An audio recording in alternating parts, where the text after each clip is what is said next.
Hey YouTube, good morning. Today I want to go through some money moves and things I've been doing, and we'll call this our update as of September 1st, 2024. I think I had one a couple months ago, but I just want to take you through what I'm actually doing right now, and so we'll compare it to before to make sure I didn't miss any moves, and we'll get started right away. Maybe make it a short update. Alright, number one, we talked about crypto. So crypto space, have some Bitcoin. It's still sitting in PayPal. Did not do any changes with Bitcoin. To me, that's kind of a reserve in case I need cash, and I might sell it at some point because things are tight with interest rates higher than they were, tighter than they were, and I want to still be able to do some deals. This is old news. Received a settlement from Celsius, and I sold half of my Bitcoin when I received that settlement just to cash some of that out.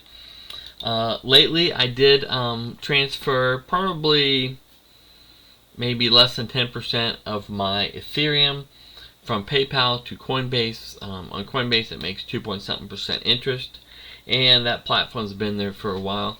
So, I mean, it does have some of the same risks that Celsius had, but it has a stock ticker symbol, and it's been high now, so I don't know what's going to happen there.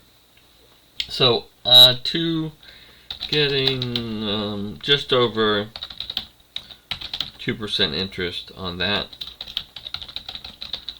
through their platform. So those are two things. And I moved the Solana off of here, although I'm going to say I also have Marinade, which is representing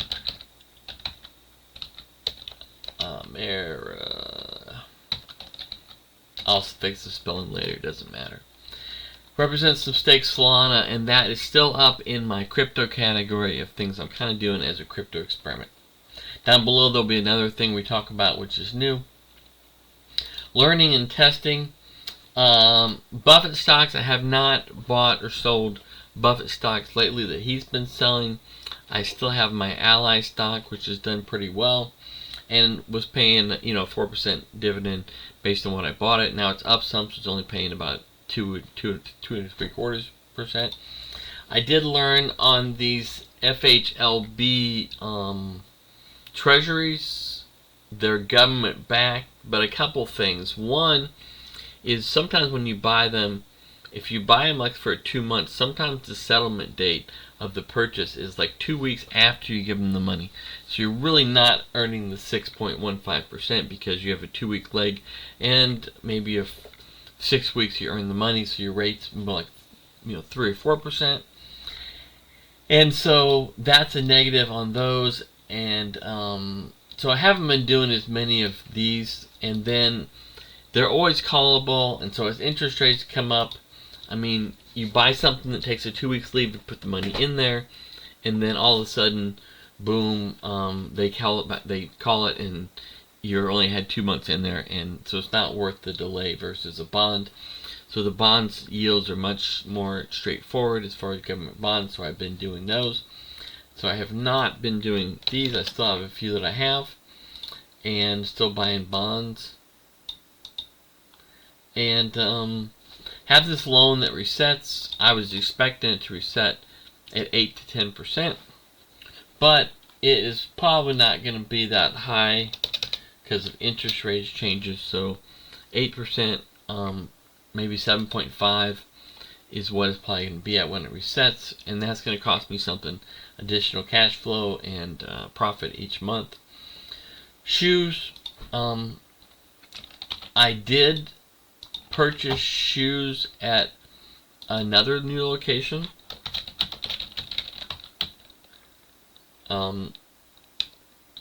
And that location, is convenient. We went to my kids' college, and it was, between here and there, we found some shoes to buy.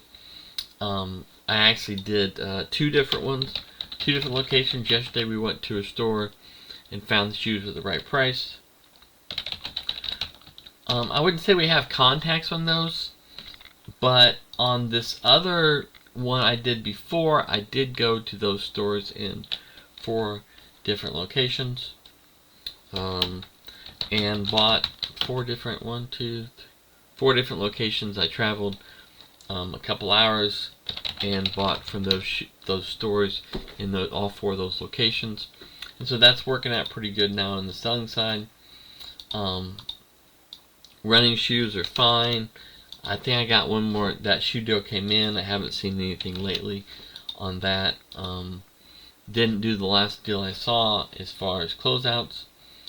I have not applied for new jobs. I did take off 3 weeks of work and kind of focused on getting some things done. You see the new bookshelves behind me, and a new company I kind of put together. Now, there's two ways to approach companies. One way is create an LLC and get business cards and tell people you have a company. The other way is to create a profit center and pull them together on kind of a spreadsheet, conceptualize what the job and intent of that company is, and then formalize the company. And I've done it both ways. It's much preferable to me to make money before it's a company. And so this company I moved my Solana staking to. I moved some lending and borrowing that I do to this company. So I make money on the spread between the two. And then the last thing the company is doing is, I don't know if I mentioned it up here, but I've been buying YouTube revenue.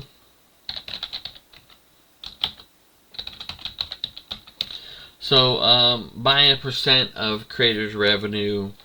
I think I've bought some of about 8 to 10 different creators' revenues as an experiment, and so that's paying me out a return. And then there's other things such as licensing investments you can do.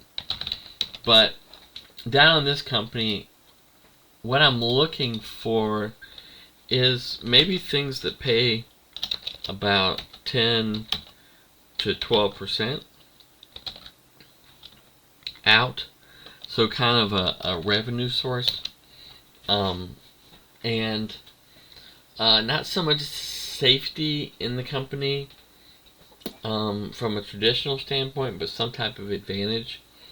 And so my Solana staking pays 7 something. The lending and borrowing has a margin between the two, so that's paying me a higher rate. Buying YouTube revenues anywhere from 9 to, I saw one lately was 24 because they adjusted it. 24 is probably a higher risk, 9 perceived as lower, but there's a net and it's across channels, what's going to happen, and so there's a lot of risks in there, so it's not a significant amount. But putting these ventures together into a new venture, got to name it something, so you can comment something down below. On the real estate side, I think I forgot the whole real estate here. Let me put this down below. So let's see. Nothing here. Up here, 230. This house rented for $15.25. It's worth $270. This new house, I did purchase that on a variable line of credit, which is fine for me right now. But I'm going to move this down below also because we did close on that. And it's rented for 17, actually 25. They had a small pet, and so we added $25 a month to cover that. And this interest rate today is 8.5, but it's setting at prime, and so prime is about to go down in September a little bit, quarter point, half a point, and so it's anticipated that it'll automatically go down over time.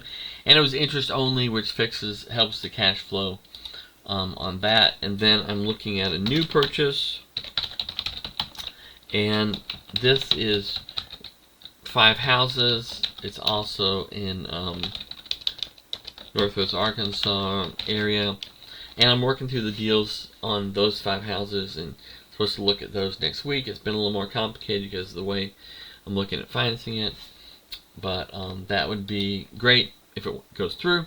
If it doesn't, too bad. But these are things I've been working on the 3 weeks off at my work. I really determined I could just do that. I didn't feel as efficient as I am when I'm working full-time and doing all the side things. So I didn't like that. I felt more relaxed. I guess you're supposed to relax on vacation, but if the only difference between me working and me not working is that I relax, I'm not sure if that's enough benefit for the cost that it has. So anyway, I wanted to show you a video on the things that I was doing, give you some ideas of things that can be done. If you're looking at going into real estate, I will give you a few steps real quick. And I won't explain them completely in this video, but number 1, have an automatic draft to your brokerage account that goes directly into an index fund every month. Number 2, know how much money you have in there, capital, and then you have cash flow already starting as the money in there. So you have capital and cash flow, which are 2 things that I have to track in that business. And then number 3, pick an area that you're going to get familiar with the values on the MLS to know the rent and to know how much the houses are worth, so that you can spot when a deal pops up and kind of define your criteria there. Those are 3 things I would do to get started. Kind of move yourself. I know they don't necessarily sound like they allow you to go into real estate, but those are the things that if someone had those in place, they could go into real estate pretty easily and be very successful. Thanks for your time, and like and subscribe, and talk to you later.